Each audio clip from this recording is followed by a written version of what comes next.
Welcome, everybody, to this week's episode of And on Music. I, of course, am your humble host, and this week, dropping a second episode. I usually don't do too many in a row. I don't like to, become, you know, overexposed, I guess you would say. Just annoy the crap out of you is another nice way of saying it. But, it's like there's those weeks where I expect stuff to show up and then it doesn't show up. And then there's weeks where stuff shows up quickly. And this is one that I was kind of expecting to show up, but I got it really quickly. I wasn't expecting it to be released so soon after the last box set, which is the Rush 50. So of course, you can tell I've still got the Metallica there because that's a monster. The load box set has a ton of stuff, and since I posted the video on the day of release, I haven't had a chance to get through all that stuff. 25 discs between DVD and Blu-ray and CD and LP. It's just too much. But same day I got that, I also received the latest Rush box set. And the cool thing about this is it wraps up the Rush studio albums. I don't know whether they intend to do re-releases on the live catalog, which I would really appreciate because I never got different stages on vinyl. I have it on CD, and I have the other, live albums on, on vinyl as well as CD. But they finally got around to releasing the last set of albums, and as you can tell, I have not opened this as of yet. So I'm going to open it with you. So let's give this a look. See what this looks like, and we'll take a look at it together and talk about it, show you the vinyl, and we'll talk. So very cool as usual. Rhino Records does such a superb job with their packaging when it comes to these special editions. Really do dig it. And this is it. This is the end of Rush as far as studio albums are concerned, unless there's something hidden that they've kept secret and they've never said to anybody about anything.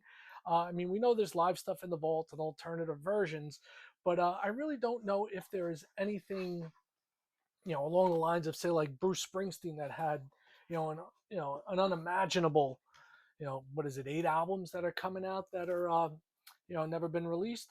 So here's the front. All right, got a little bit of a glare on there. Apologize for that. And there's the back as well. So let's get this open as gingerly as possible and take a look at each of the individual albums. And see, trying to find a little place to get. There we go. Just so I can get in there. So we'll take a look at the 4 albums contained within. 2 of these I do have already on vinyl, but I'll be honest with you, the reason why I picked this up, and the name of it, as you can tell from the front, is the albums 2002 to 2012. The reason I picked it up, very simply, is this. If you go on Discogs or if you go on eBay, what they want for the Snakes and Arrow vinyl is like insane. And actually, I've seen it listed for more than what the box set costs, which is crazy. So we'll try and hold this up again, maybe get a little less glare without the shrink on there. Share the back again as well. Right there. So Rush the albums 2002 to 2012. Very cool. And this opens up with Vapor Trails, the remix version. Got the same one up there behind me. I've never shown it anywhere on any episode, so might as well take a look. And this is a gate. No, not a gatefold. It's a 2 album set, but not a gatefold. We got that back there. Photos of the band and the track listing. And this was a, kind of a monumental album for them because they weren't sure if they were coming back because Neil had suffered the loss of his wife and daughter. And there was really like an indefinite hiatus put in there by the band, and they were being respectful of Neil at the time. And then when he made it known that he wanted to come back, they really, went full bore into it. The original mix of this album was panned, and I would say rightfully so. So they went back and they remixed it. So we do have this insert with the lyrics and liner notes there. All right. Got the basic Atlantic labels on there. All right. And, all these albums are basic black. So, there's no real reason to show them to you. Everyone knows what a black vinyl album looks like. It's about as common as it gets. Um, but we'll talk about the track listing. And I did get to see them on this tour, which was great. And oddly enough, I've got a kid's story for you. My kids will probably hate this. But when my twins were toilet training, I used to always sing One Little Victory because if they did what they were supposed to do. It was one little victory. And that's what kicks off the album. You've got Ceiling Unlimited, then you got Ghost Rider, which is the name of one of Neil's books. Peaceable Kingdom, which I love. The Stars Look Down. How Is It? Vapor Trail, which is an awesome song. Secret Touch, Earth Shine, which is another fantastic track. Sweet Miracle, Nocturne, Freeze, which is part four of Fear, which my claim to Rush fame is that on one of the live albums. I don't think it's different stages, but one of the live albums I was in the audience for Witch Hunt, which is part of the Fear collective, and it finishes off with Out of the Cradle. So like I said, got it again, but I'm fine with it. I really am because for me, what it's worth, there are two albums that are in here,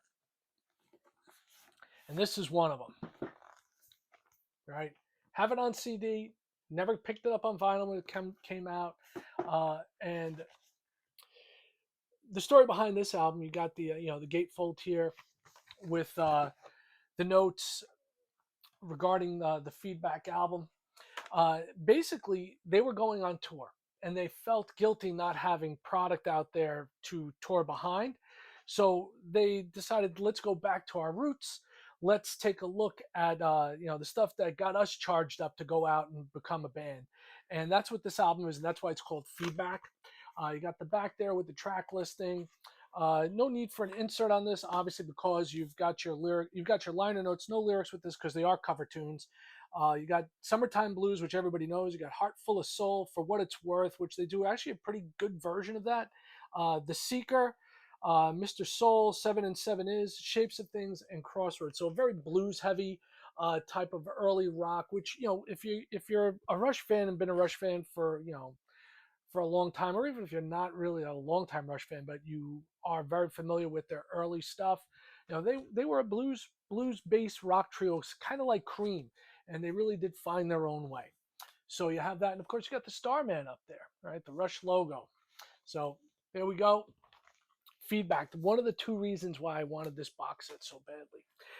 And next is the other reason why I really wanted it. Uh, Snakes and Arrows. All right, man, this is a fantastic album. It sounds great. You know, um, love the artwork with this too, in the booklet that it came with, and the gatefold is awesome. Uh, and this is a 2 LP set, and we do have an insert. All right, we've got our lyrics on this for 7 of the tracks here. All right, and should be another one in here, and there is, which contains the remainder of the lyrics and the liner notes and a photo of the band. And I really, really love this album. And of course, you got Basic Black in here. Um, Kicks off with Far Cry, which, back in the old days, that was my ringtone on my phone back when people used to have ringtones of songs on their phones. I don't know if any of you still do. I don't. Armored Sword is a good song. Working Them Angels, which I'm sure a lot of people in the audience can attest to, that they've been working the Angels for a long time, myself included. One of my favorite songs of all time by Rush kicks off side B, The Larger Bowl. Spindrift, fantastic, fantastic. Um, Instrumental with the main monkey business. Then you have The Way the Wind Blows, Hope and Faithless, two fantastic songs, Bravest Face, Good News First, Malignant Narcissism, and We Hold On. And like I said, this album alone, if you go, like I said, go to Discogs, go to like a used record store, and you see the ridiculous amount of money they're charging for this. I mean, it's a great album. And like I said, hopefully, with it being re-released, it'll take down the price on the original press on it. And if so, who knows? Maybe I'll want to find its way into my collection. But you know, shame on me for not picking it up on vinyl back when it was. But I was solely CD at that point still. So very, very happy to have this in my collection on vinyl. Finally, I cannot wait to throw it on the turntable and give it a listen. All right, and finally, the final album in the Rush catalog as far as studio albums go, we've got Clockwork Angels. All right. Believe it or not, this is my third copy of this album. Back when this came out, I was very excited about getting it on vinyl because it came where I can't remember where I ordered from, but it did come with the album up here behind me, Rush Moving Pictures. Luckily, that was not open. Moving Pictures Live in 2011. And it is what it is. It's Truth in Advertising. It's Rush Moving Pictures Live in 2011. So I bought two of them. One I used, one I've kept sealed. And take a look at the back of the album cover here. All right. The gatefold, another gatefold release. All right. Got some liner notes in here and thank yous from the band. And this comes with the lyrics on the jackets as opposed to an insert. And since it's 2 LP set, take a look at both. And even though I have 3 copies of this now, I'm thrilled just because to have the other 2 albums that came in the box with it. So on this, we've got Caravan, great song, Be You to Be, cool song, Clockwork Angels, one of my favorites from Rush, The Anarchists, Carnies, Halo Effect, Seven Cities of Gold, The Wreckers, Headlong Flight, another fantastic track, Be You to Be 2, Wish Them Well, and The Garden, which are probably my favorite 1-2 punch on the album. And what a way to sum up their career and to say goodbye to the to making albums. Really is fantastic. So Clockwork Angels, Rush, final album that they released. So that is the only thing that I've got for you. I said I was going to drop another episode. There might be a third this week, maybe even another 2 before the end of next week, because there is a lot of stuff coming out, and I do like to keep you guys up to date on what's going on in my collection. I do want to say thank you for everyone that continues to support this channel by tuning in every week, checking out what I have to say. I love the conversation. You hear me say it every week. Thank you for checking it out. Um, you know, drop a like, drop a comment in there. Tell me what you'd like to see. I have not forgotten. I'm still going to do an episode on Tom Petty and the Heartbreakers, one of my favorites.